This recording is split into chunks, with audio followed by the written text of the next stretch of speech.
and welcome to Talking Honey, where we look at life's sticky situations and give them a stir. I'm your host, Shelley Horton, and with me are 2GB breakfast host Ben Fordham. Hi, honey. 9 Honey columnist Maria Thattil. Hello, Shelley. And relationship expert John Aiken. I've missed you. I love these guys. All right, one of our favourite things to do here on Talking Honey is to solve viewer problems. Basically, we are very, very nosy. So, Bianca emailed us and said, my boyfriend is 26 and he still hasn't left home. He doesn't know how to cook and he's never used a washing machine because his mother does everything for him. I'm 24 and I've been supporting myself and living in share accommodation since I was 18. He says he wants us to live together, but I'm worried I'll have to do all of the housework because he's such a mummy's boy. John, on Married at First Sight, we see so many mummy's boys. Oh, well, we've got one here on the couch. We do indeed. Why is a mummy's boy a problem? Well, bottom line is they can't create boundaries. They can't separate and individuate from their parents, namely the mother. So their identity is all wrapped up in each other. And so when someone comes into the mix, a partner or a romantic partner, they get placed as a non-priority, and this relationship with the mum is still very strong, too strong. And then, of course, if you decide to carry on and have a relationship and you end up having kids, then it's the mother that starts intervening with parenting styles and what you should feed and the holiday plans. And so your whole life, essentially, is geared around the mother instead of your partner. So a mummy's boy can be incredibly difficult to deal with.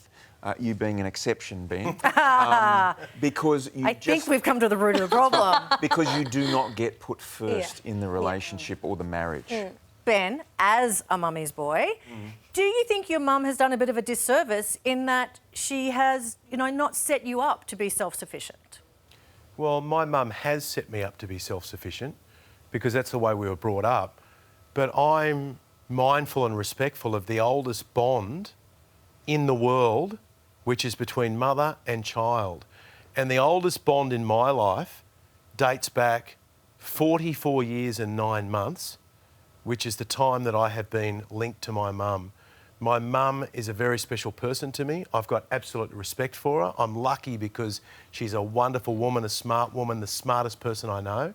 And still at 44 years of age, I do not do any significant financial deal without my mum being present and my mum being part of it. And when I do that, I say to people, because she's the smartest person I know. When I was asked to host the breakfast show on 2GB a few years ago, I said, now listen, you've probably not had a 42-year-old shock jock say this to you before, but my mum will be part of the meeting when we do the deal and when we do the contract, and she was, and she did a great deal. So to all of the mums out there, I can tell you there are some boys who will always value the wonderful relationship we have. That doesn't mean you can't fall in love with someone, start a new life. But I'm proud to be a mummy's boy because if you met my mum, you'd be mad not to. Okay, let's just say yet again, rose-coloured glasses, you've put a great slant on it. Oh, thank you. But, That's Maria, my mum's upbringing. you date men and women. Have you ever dated a mummy's boy? I have. I've got a shocker of a story for all of you, actually. All right, gear up.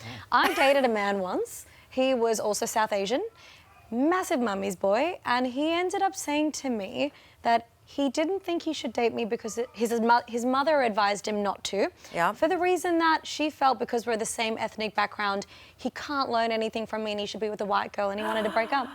And so here we have, that to me is, there's a couple of things there, first of all, a few red flags, but being a mummy's boy, I think there's a difference between valuing and respecting and honouring the relationship with your mother and having them involved because that's someone you respect, and then being unable to cut the cord and actually have a relationship separate to that where the identities fuse, which is to your point, you know. It's basically all about boundaries. That's it. Can you create a boundary and say no to your mum?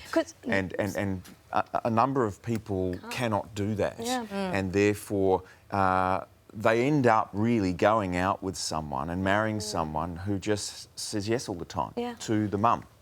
Fits in and gets along and embraces it because they know they can't change it.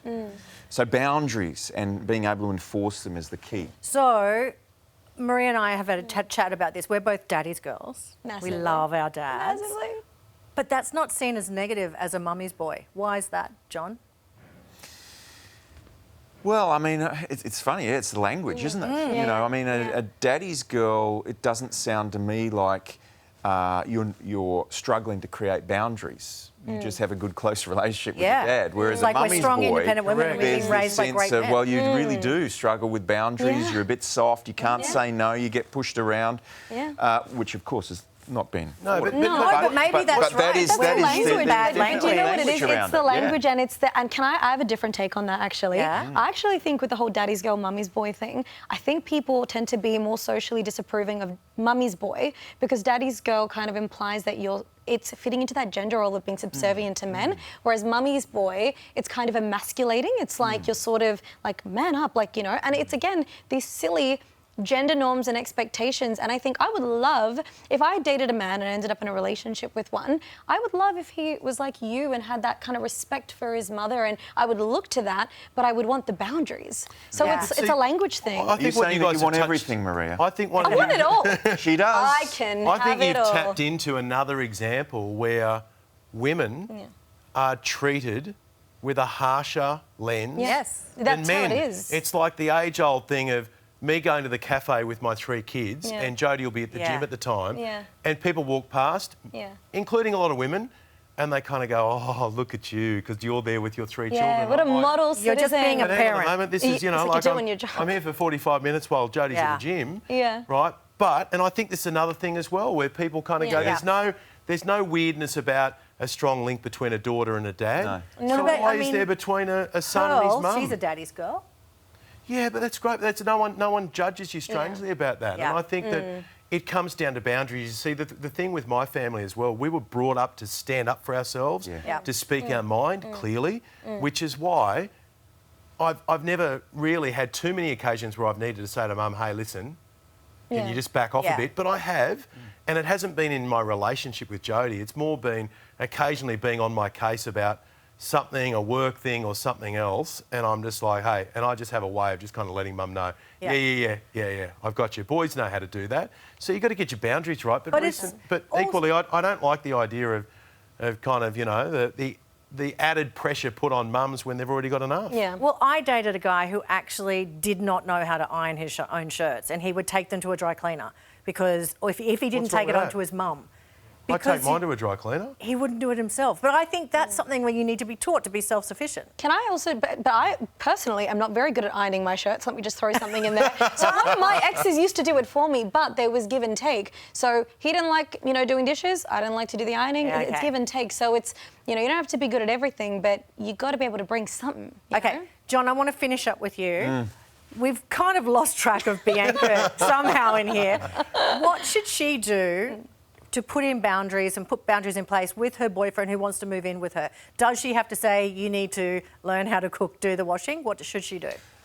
She needs to have a blueprint, give him a roadmap before they take out a lease and move in together. Yeah.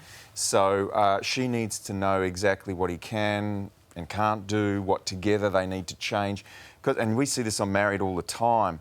You know, when they move in together, it all changes because they're in each other's personal space and they're trying to get in sync with routines. So she really has to have a really in-depth conversation with this guy about her expectations, about how it's going to run, so that they're not going to get surprises. Yeah. If she Then just she's goes, going to be called a control freak and a nag. well, look, if he can't cope with a hard conversation about moving in, then he's not the one. Okay. So, you know... My advice is just don't move in with him. Yep. Right, just leave him with mum. He's perfectly happy at the moment. Okay. He's saving money on rent.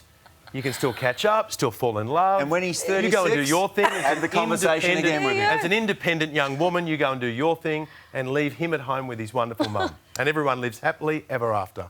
Well, Bianca, Ben has spoken. That is and I hope that helps you. You can see more segments like this at 9honey.com.au, or if you want to pose a question that we will probably go on a huge tangent over, please contact us on 9honey@9.com.au.